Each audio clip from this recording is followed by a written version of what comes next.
তো আজকে যদি আপনারা এই বিশ্বাস, এই ধারণ বরণ গ্রহণ করে রাখেন আর হৃদয়ে এটিকে লালন করেন, তাহলে ইহুদিদের পরিণতি হবে। আর মুহাম্মদ সাল্লাল্লাহু আলাইহি ওয়াসাল্লাম এই সম্পর্কে সাবধান করেছেন।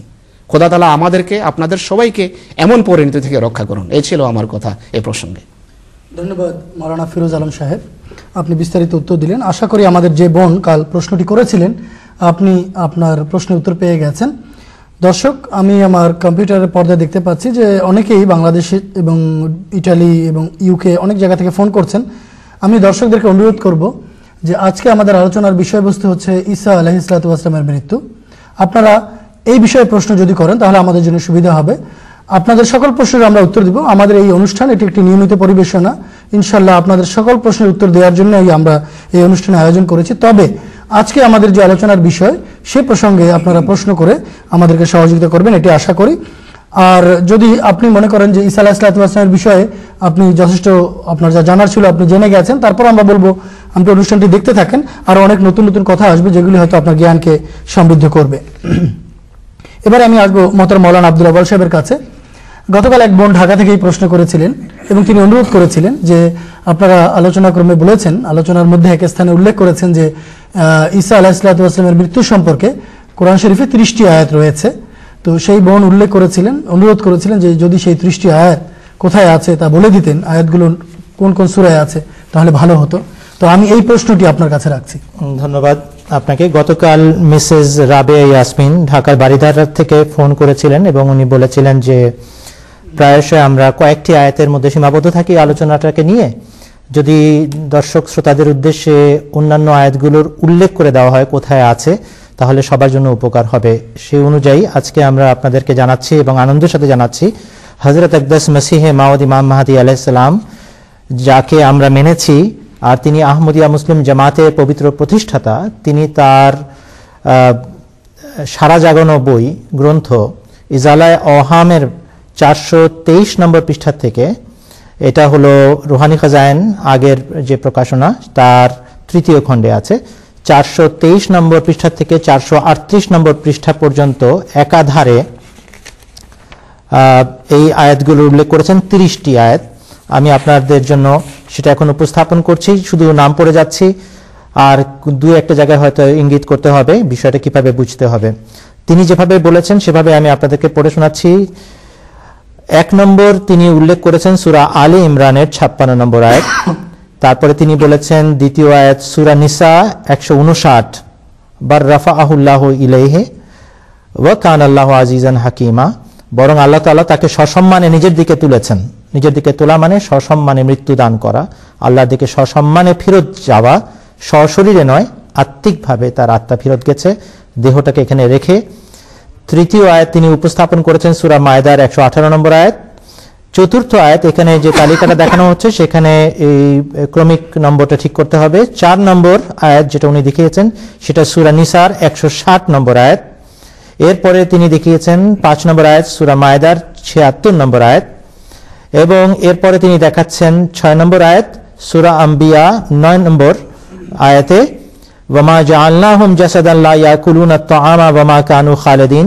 হে মুহাম্মদ সাল্লাল্লাহু আলাইহি ওয়াসাল্লাম, তোমার পূর্বে এমন কোন নবী রাসূল আমরা প্রেরণ করি নাই যারা না খেয়ে জীবিত থাকতে পারত এবং তারা দীর্ঘস্থায়ী অস্বাভাবিক দীর্ঘ জীবন লাভও করে নাই। অর্থাৎ হযরত ঈসা আলাইহিসসালাতু ওয়াসসালাম জীবিত নাই, এটা দ্বারা প্রমাণিত হয় তিনি খাওয়া দাওয়া করছেন না। কোরআন শরীফের আরেক আয়াত দ্বারা স্পষ্টভাবে উল্লেখ করা আছে কানা ইয়াকুলানিত তাআম। এই দুটো মিলালে 2 2 4 মতো প্রতীয়মান হয় হযরত ঈসা আলাইহিস সালাম মারা গেছেন, আগে খেতেন এখন খান না, তার মাও খেতেন তিনিও খান না, যে কারণে তার মা হযরত মারিয়াম খান না, সে একই কারণে হযরত ঈসা আলাইহিস সালাম এখন আর খান না। তো একইভাবে সূরা আম্বিয়ার পরে তিনি সূরা আলী ইমরানের 145 নম্বর আয়াত, যেটা নিয়ে গতকাল অনেক আলোচনা করা হয়েছিল, সেটার উল্লেখ করেছেন। হযরত মসিহ মাউদ আলাইহিস সালাম 8 নম্বর আয়াত সূরা আম্বিয়ার 35 নম্বর আয়াতের উল্লেখ করেছেন, যেটার ব্যাখ্যা এখনই মাওলানা ফিরোজ আলম সাহেব প্রদান করলেন। এরপরে যে ইয়েটা আছে সূরা বাকারার 135 নম্বর আয়াত, তিলকা উম্মাতুন কাদ খালাত লাহা মা কাসাবাত ওয়া লাকুম মা কাসাবতুম ওয়া লা তুসআলুনা আম্মা কানু ইয়ামালুন। সূরা মারিয়ামের 10 নম্বর আয়াত হচ্ছে সূরা মারিয়ামের 32 নম্বর আয়াত, যেটাকে হযরত মসিহ মাউদ আলাইহিস সালাতু ওয়াস সালাম খুব শক্তিশালী জোরালো যুক্তি হিসাবে উপস্থাপন করে বলেছেন, হযরত ঈসা আলাইহিস সালাম নিজে ঘোষণা করেছেন, সূরা মারিয়াম খুলে দেখো, ওয়া ওসানি বিসসালাতে ওয়াজ যাকাতে মা দুমতু হাইয়া। আর আল্লাহ তাআলা আমাকে তাগিদপূর্ণ নির্দেশ দান করেছেন নামাজ পড়ার এবং মানুষকে যাকাত প্রদান করার যতদিন আমি জীবিত থাকব। যদি তিনি আকাশে সশরীরে জীবিত থেকে থাকেন, নামাজ কোথায় কিভাবে পড়েন আর যাকাত কোন মানুষকে দেন? এটা প্রশ্নবোধক রেখে আমি শেষ করছি। হযরত মসিহ মাউদ আলাইহিস সালাম সূরা মারিয়ামের 34 নম্বর আয়াতের উল্লেখ করেছেন, ওয়া সালামুন আলাইয়া ইয়াওমা বুলিতু ওয়া ইয়াওমা আমুতু ওয়া ইয়াওমা উবআসু হাইয়া। এখানেও হযরত ঈসা আলাইহিস সালাতু ওয়াস সালামের স্বাভাবিক মৃত্যুর উল্লেখ আছে, সশরীরে আকাশে যাওয়ার কোনো উল্লেখ তিনি করেন নাই। সূরা হজ 12 নম্বর আয়াত, সূরা হজের 6 নম্বর আয়াত উল্লেখ করেছেন। এরপরে 13 নম্বর আয়াত হিসাবে উল্লেখ করেছেন সূরা বাকারার একটি প্রসিদ্ধ আয়াত 37 নম্বর। 14 নম্বর যে আয়াতটি হযরত ঈসা আলাইহিস সালাতু ওয়াস সালামের মৃত্যু প্রমাণ করে এবং অকাট্যভাবে প্রমাণ করে, সেটা সূরা ইয়াসিনের 37 নম্বর আয়াত, সবারই জানা আয়াত, ওয়ামান নুআম্মিরহু নুনাক্কিসু ফিল খালকে। যাকে আমরা দীর্ঘ জীবন দান করি তাকে দেহগতভাবে, দৈহিকভাবে, সৃষ্টিগতভাবে দুর্বল করতে থাকি। যদি 100 বছরের বৃদ্ধ দুর্বল হয়ে থাকে, 2000 বছরের বৃদ্ধর অবস্থা কি হতে পারে?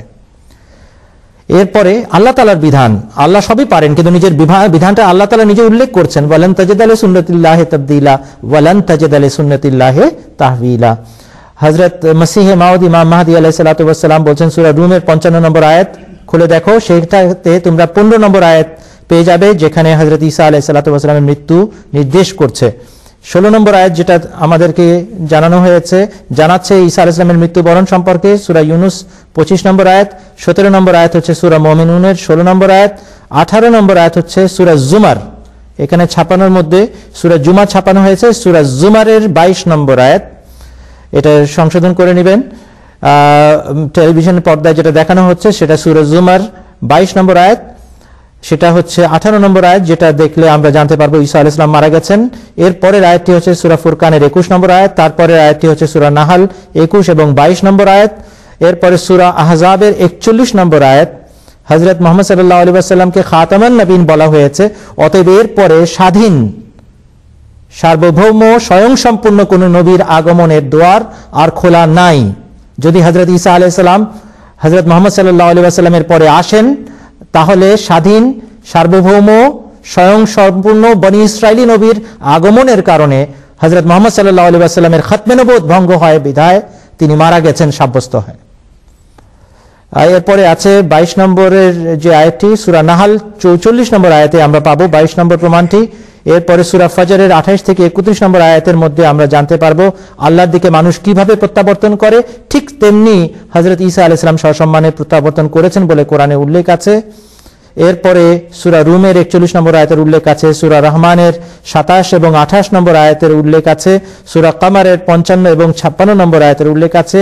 এরপরে আছে সূরা আম্বিয়ার 102 এবং 103 নম্বর আয়াত, সূরা নিসার 79 নম্বর আয়াত, সূরা হাশরের 8 নম্বর আয়াত এবং সূরা বনী ইসরাইলের 94 নম্বর আয়াত। শেষের দিকে এটা আছে 30 নম্বর আয়াত হিসাবে, সূরা বনী ইসরাইল 94 নম্বর আয়াতে হযরত ঈসা আলাইহিস সালাতু ওয়াস সালামের মৃত্যুর অকাট্য প্রমাণ হযরত আকদাস ইমাম মাহদী মসিহ মাউদ আলাইহিস সালাতু ওয়াস সালাম প্রদান করেছেন। প্রসঙ্গত সংক্ষেপে বলে দিচ্ছি, মক্কার কাফেররা বলেছিল, হে নবী হবার দাবিদার মুহাম্মদ, যদি তুমি সত্যবাদী নবী হও তাহলে তুমি আকাশে চড়ো, আও তারকা ফিস সামা ওয়ালান নুমিনা লিরুকিয়িকা হাত্তা তুনাজ্জিলা আলাইনা কিতাবান নাকরাউহু। আকাশে যাও এবং সেখান থেকে একটি এমন ঐশী গ্রন্থ নিয়ে আসো যেটা আমরা পড়ে দেখব। যদি আকাশ থেকে তুমি একটি ঐশী গ্রন্থ নিয়ে আসতে পারো তাহলে আমরা মানব তুমি সত্যবাদী নবী, তার আগে না। আল্লাহ বলেছিলেন, কুল সুবহানা রাব্বি হাল কুনতু ইল্লা বাশারার রাসূলা, আমি একজন মানুষ রসুল, রক্ত মাংসে গড়া মানুষ, আমি খালি শরীরে কিভাবে আকাশে যেতে পারি? আমার আল্লাহ যে বিধান দিয়েছেন, ফিহা তাহিয়াউনা ওয়া ফিহা তামুতুনা ওয়া মিনহা তুখরাজুন, এর ব্যতিক্রম করতে পারেন না। অকাট্যভাবে প্রমাণিত হয় ঈসা আলাইহিস সালাম খালি রক্ত মাংসের দেহ নিয়ে আকাশে সশরীরে জীবিত নাই। ধন্যবাদ মাওলানা আউয়াল সাহেব।